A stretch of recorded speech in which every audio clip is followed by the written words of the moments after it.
Nagawa ko guys ng egg sandwich. Tatlong itlog yan. Nilagyan ko na ng mayonnaise at lalagayan ko ng sliced cheese. Kasi baka na-expired na naman to. November pa pala. November 2026. Ayan. Kita? Tapos, 4 na buns. Ito yung pinapagawa niya sa akin na project. Ayan. Binalot ko na. Kaya lang natatanggal yung tape. Naka-fragile tape pa to. May butas na to. Ewan ko kung anong gagawin niya dyan. Wala pa siya eh. Tapos na ako mag-exercise. Nagugas ng plato. Pero yung kaldero at saka yung maliit na kawali nandun pa. Ito muna kasi baka pag dumating yun, manghingi ng merienda, di meron akong nakahanda. Kasi kahapon, nanghingi siya ng merienda. Kahapon, meron pa yung photo na ginawa ko. Yung ubi photo. Nilagay lang sa rep. Para hindi masira, syempre.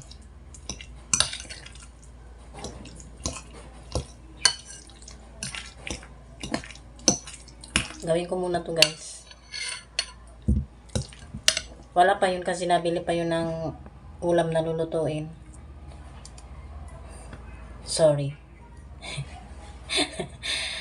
Pawis ako kasi nga, tapos katatapos ko lang mag-exercise ba. Tsaka hindi ko binuhay yung clip pan. Kaya mainit, walang hangin. Tapos ko na guys gawin. May natirang konti. So, papakina lang yan. Ayan. Ayan yung sliced cheese. Para sa manggagawa.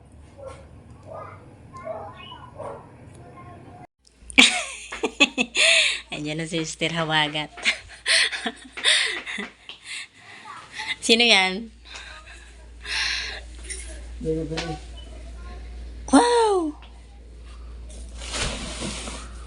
May manggars. Oh. Nakaka-LL. May budget pangbili ng mangga.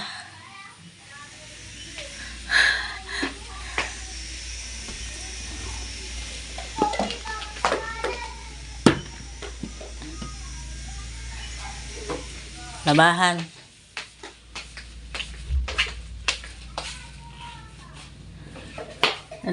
Nalabahan. Naugasan ko na yung mga kaldero. Ito alam ko nakikita nyo.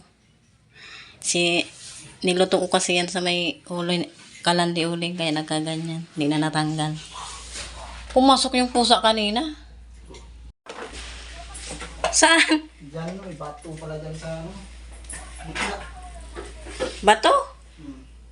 Dito na? Oo, pati ako. Pasaway. Diyan malaking bato. Naggamit. Kaya pala kung may ganito kasi nga nag-workout me. Makikita nyo mamaya kung ilan na nabawas na calories. Iyo. Charot. Calories. Mamaya pa itong gabi yata eh. Tingnan daw siyang sumimplang. Kasi hindi niya nakita yung bato. Wow, meron pa. Oo yan. Gift wrapper. Fragile nga. Ayan, meron akong ginawa.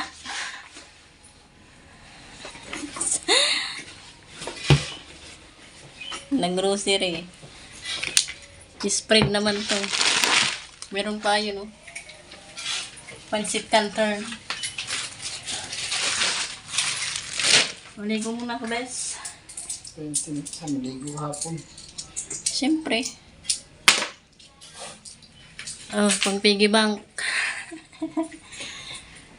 Ligo muna ako. Tapos naming maligo.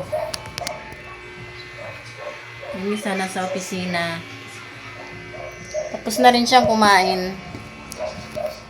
Ibang cellphone na gamit ko kasi gamit niya yung isa. Ayan, tapos na siyang kumain. At ayan pa. Oh. Meron pa konti. Itong mangga, ilagay na sa ref para lumamig. Ay. Hindi sana ako magsando lang sana ako pero isasama niya daw ako sa pagbili ng isda. Kaya nakaganito ako. Nakapants. Mamaya na lang guys kasi kakain din ako. Nakabalik na kami guys galing palengke. Diyan ka nga muna. Tapos tumingin ka dito.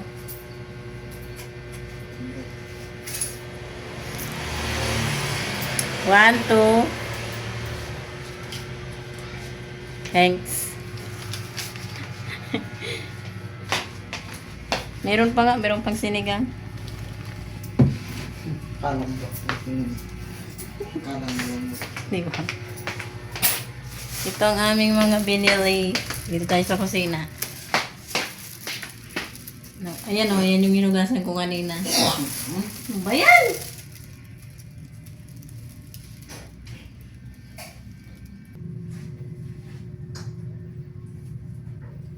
Grabe yung buko. Ha? Wala. Nung sa opisina mo.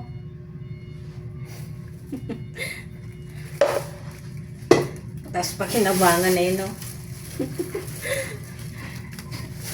Init.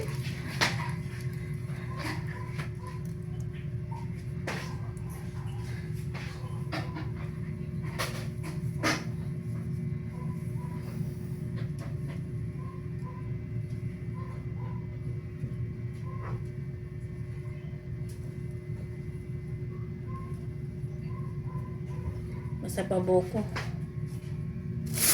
Ayan. Kamatis, kalamansi.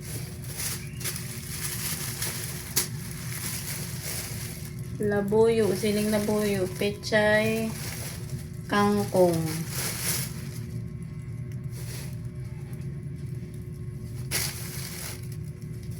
Ito ay isda naman.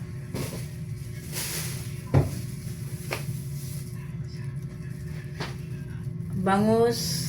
Ariko. Bangus, tilapia at torsilyo. Lulutuin ko ngayon ay sinigang na bangus. Sabaw lang ng sabaw kahit mainit. Yun ko muna yan. Hugas na yan doon sa binilhan niya namin. Kaya balutin ko na lang. Masubrahan sa hugas na tabang na eh. Natabang.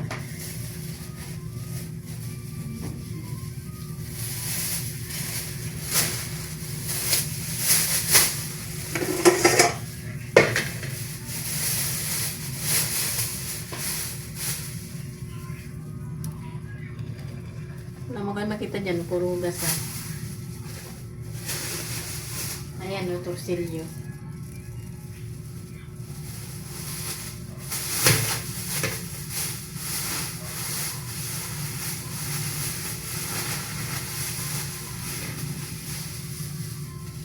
Magkano to lahat? Ha? Magkano lahat? 398 ounces.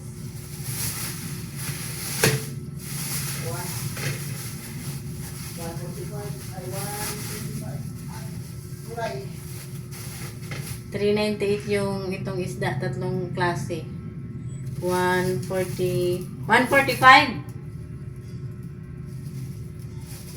145 ang gulay.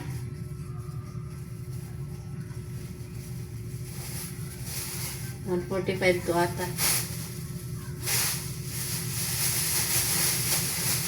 Wiling-wili kasi manood ng Chinese.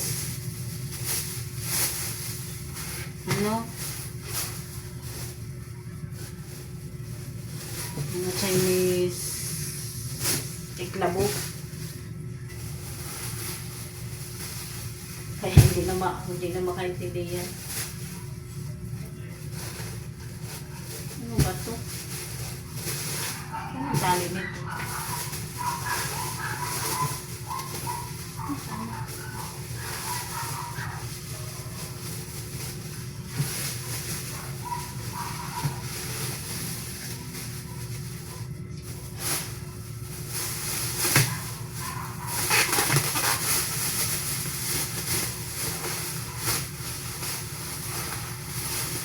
Hanggang Sabado lang daw tong isda.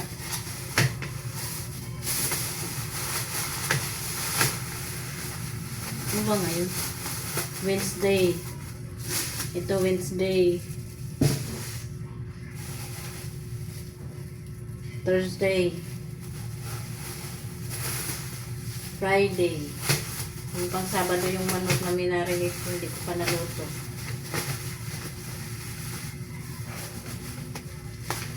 Ilagay ko muna to sa freezer.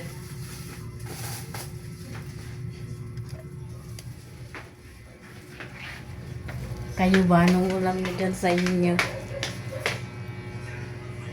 Ayan, bisiyan man sa Chinese niyang ano. Chinese na hindi naman maintindihan.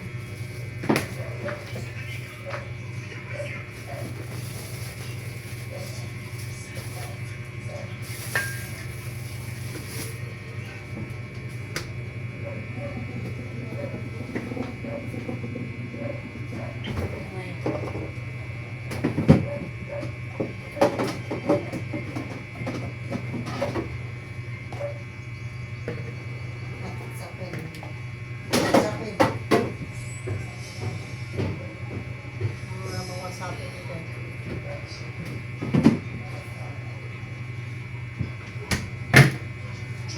Ubus na pala yung tinapay ko. Nagdalawa kami. Mag-ano muna ako, mag-iwa na. Eh, ano pa pala dito? May... Ito na ba? Ito na yun. 20 pesos isang balot. Ayun. Ito, okra. Ngayon na lang ako ulit naka-okra. Naghiwa nila ang rekado.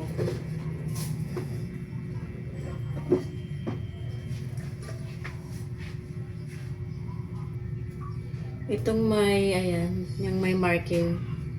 Yan ang palatandaan ko guys. Na dyan lang ako naghihiwa. Ito may sa kabila.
Nailagay ko na guys yung kangkong at yung bangus. Ayan. Wala pa lang kutsara. Nasaan ka? Nahiwa ko na rin yung, ayun, yung pechay. Pero ilalagay ko pa yan sa ref. Kasi, para hindi masira. Nasaan yung hinahanap ko? Sige, kaka. Ingay. Nalagay ako ng asin. Ayan yung asin, oh. Nakalagay sa ice cream.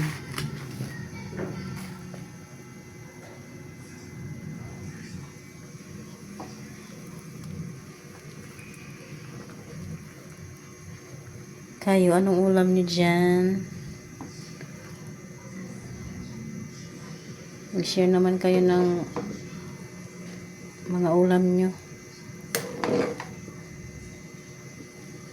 Sa araw-araw na pagluto ng ulam. Namamroblema kung anong lulutuin ulam kahit may lulutuin. Ganun ang problema na gusto ko. At maglagay na tayo ng sinigang na powder. Dali de.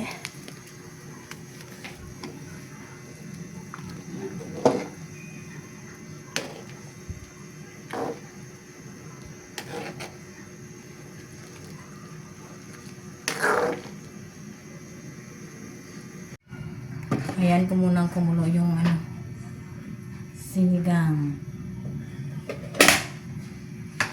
Ito yung pechay ko. Transfer ko lang dito. Kasi ilalagay ko sa ref.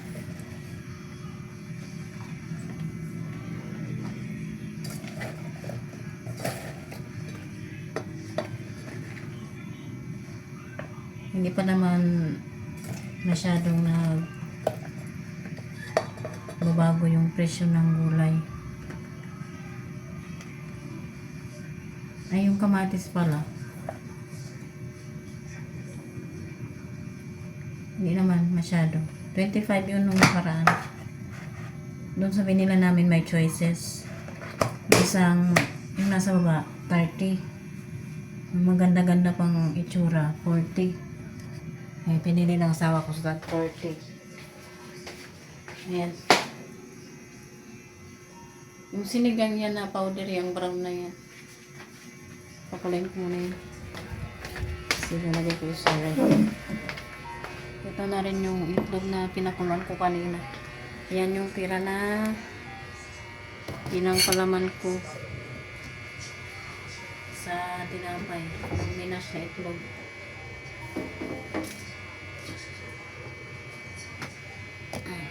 Ang ref namin.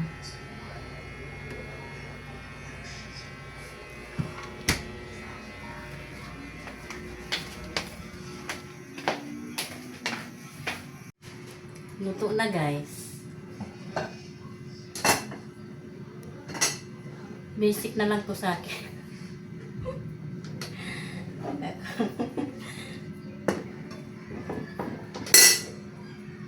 Ito naman kanin, iinitin. Hindi pwedeng magsayang ng bigas. Kasi mahal ang bigas namin. Bigas kanin para.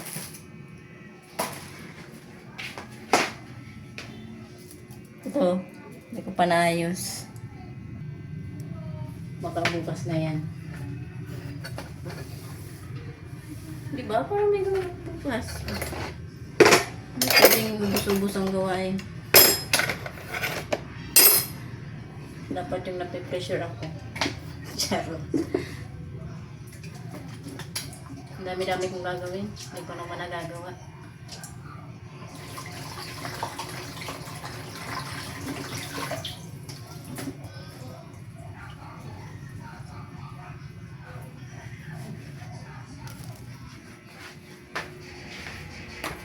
Dito na pala guys yung bill namin sa kuryente.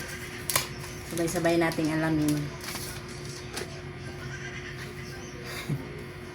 Na-surprise siya.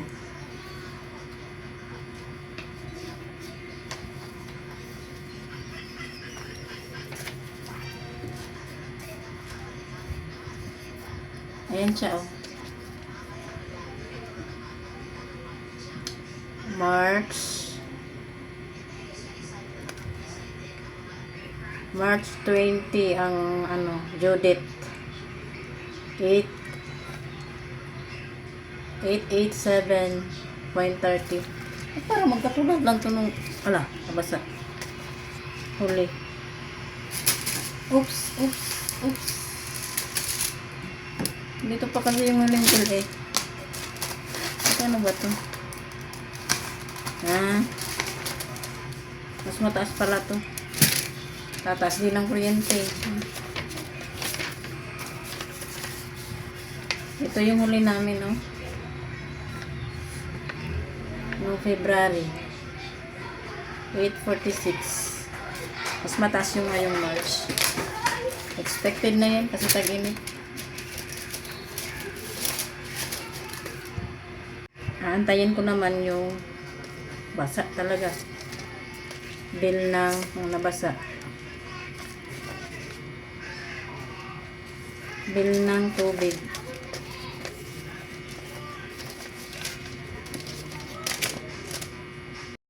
Kakain na pala kami, guys. Hirap na hirap ka na naman. Ayan ang pagkain namin. Bye-bye. In-update na sa pagkain.